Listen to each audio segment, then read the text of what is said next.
เห็นวิวนี้แล้วรู้กันใช่ไหมครับว่าที่นี่คือที่ไหนเห็นน้ำตกไปแต่ไกล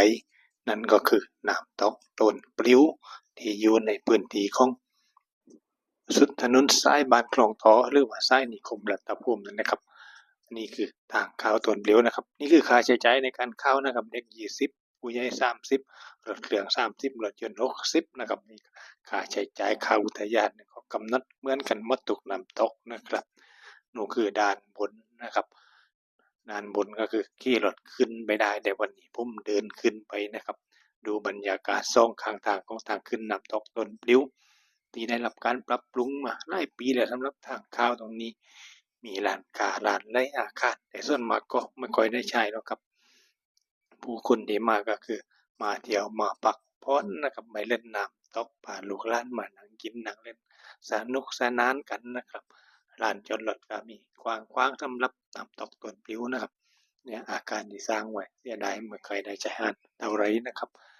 ไปเล่นในส่วนของทางขึ้นต้นปลิวกันดีว่ารถก็จะมาได้เตรียมตรงนี้แหละครับจากนั้นเราก็ต้องเดินขึ้นไปนะครับเดินขึ้นมาถ่ายรูปสักแชะที่หน้าไปทีนี้ก็เป็นส่วนหนึ่งของอุทยานเขตน้ำตกตัวหน้าช้างนะครับตัวปลิวตัวหน้าช้างบริปัตนี่คืออยู่ในเขตพื้นป่าเดียวกันนะครับเนี่ยครับตั้งแต่เริ่มก็คือจะมีคลองน้ำตกเนี่ยเป็นวังเป็นจุดให้สามารถลงไปนั่งบูซาดเล่นกันได้ตรงนี้คือพื้นที่หลักของน้ำตกนะครับแต่ก่อนนี้น้ำลึกมากเลยตอนนี้เหมือนกับว่ามีทรายมากอาจจะพึ่งผ่านหน้าฝนมานะครับแต่ก่อนเป็นวังใหญ่เรามาโดนเล่นน้ำกันตรงนี้น้ำลึกในบางส่วนเลยตอนนี้น้ำตื้นเคินไปพอสมควรเลยแล้วก็ไฮไลท์ของน้ำตกต้นปลิวที่ทุกคนจะเห็นและก็ชอบมาถ่ายรูปกันก็อยู่ข้างบนขึ้นไปอีกนึงนะครับผมเดินขึ้นไปไม่สุดเนี่ยนะครับเพราะว่า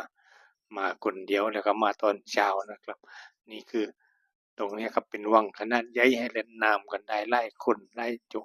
แล้วก็จะมีนนนะครับโขดหินที่เห็นน้ำตกไหลลงมาจากโขดหิน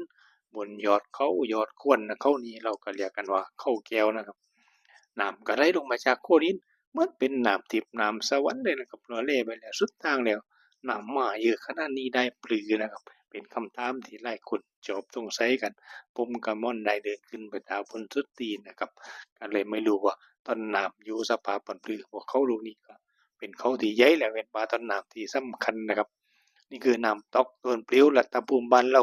หลอนนี่พาลูกหลานไปเล่นน้ำมาเที่ยวกันได้ครับผม